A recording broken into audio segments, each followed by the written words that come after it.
Well, we were very poor. It was still the Depression, 1937. And my dad apparently had some health problems with his stomach. He died on Christmas Eve, 1941.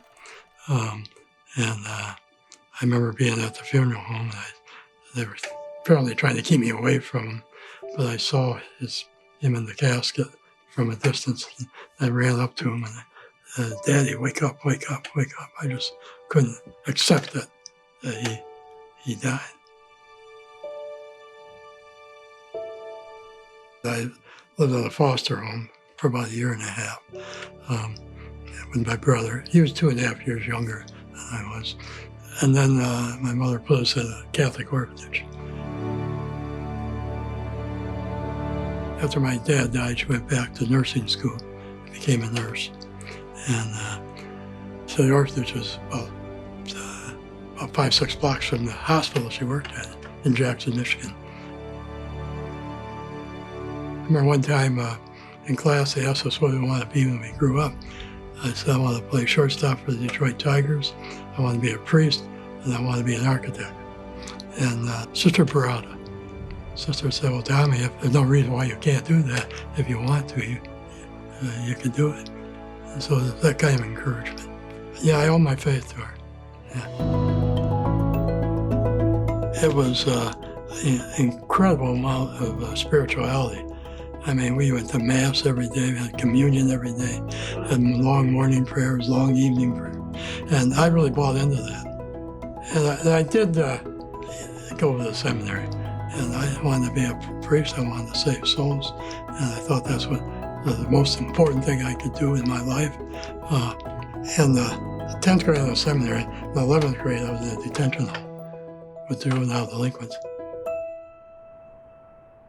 My aunt back in Ann Arbor found out about this and worked with a judge so I could live with her my senior year of high school. And that was like a dream come true. But the understanding is when I graduate from high school, I'm on my own, supporting myself. And that's what happened. Hitchhiked to Chicago to look for a job because I couldn't find anything around Ann Arbor or Detroit. And I had seen ads that said if you join the Army, they'll pay for your college. There was a recruiting poster in the window of the post office. I went in. I said, is that true? If I join the Army, you'll pay for my college? They said, yeah. So I went down to the federal building in Chicago, filled all the papers and everything. And then I found out that that guy was in the Army. He was a Marine. And it was the biggest shock you can imagine. It was the best thing that ever happened to me.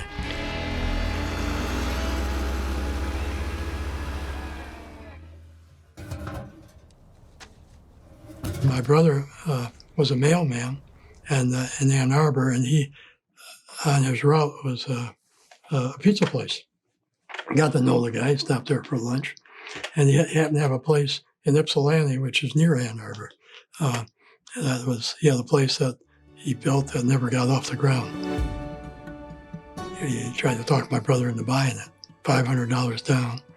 And he tried to talk me into doing it. I said, I don't know anything about pizza business. And I said, okay, well, this is what I'll do. We'll go in this as a partner. It's only open at night. I work half a night, he'd work half a night. I have plenty of time to go to school, and we'll make money selling pizza so I can pay for it. And that's what we did, $500 down, which we borrowed from a credit union. And then after we signed the papers, my brother got cold feet. He couldn't give up the security of his post office job. So I was stuck there, running it myself. There goes college. And I'm working 7 days a week, losing money, trying to figure out how to make this work. So I was the first one to really focus on delivery.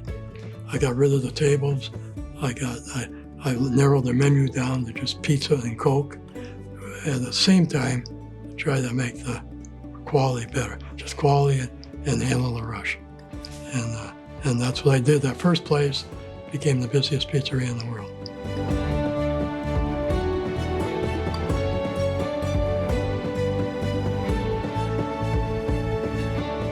When things started going well, I started thinking about, I'd really like to buy the Detroit Tigers. I bought Tigers in '84 and got a ring. The Tigers are the champions of 1984.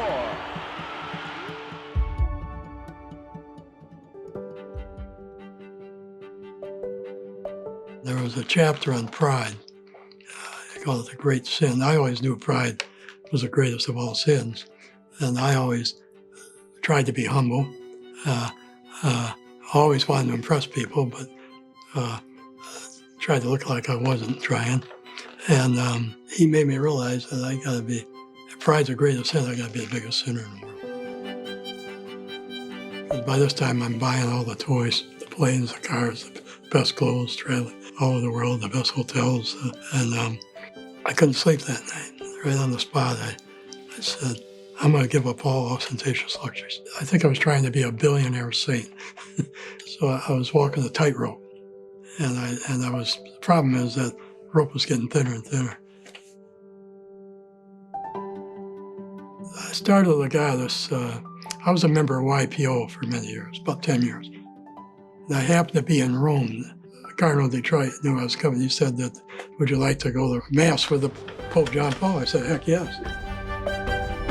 I'll never forget the Holy Father.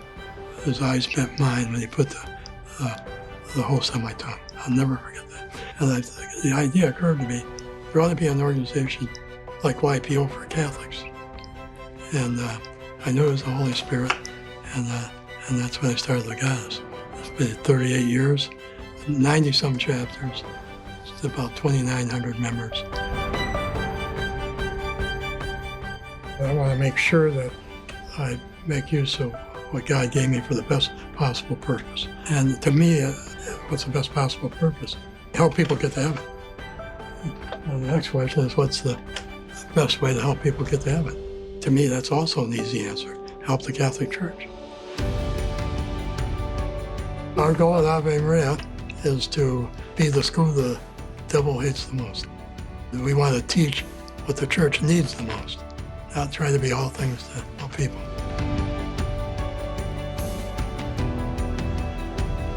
Number one priority is vocations. We think we can produce more vocations. And really good vocations, like future bishops.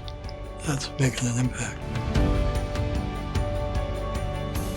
I guess you could say I was a big dreamer, and I realized that the most important thing isn't how much money I make or how many pieces I sell. It's whether I get to heaven and how many people I take with me.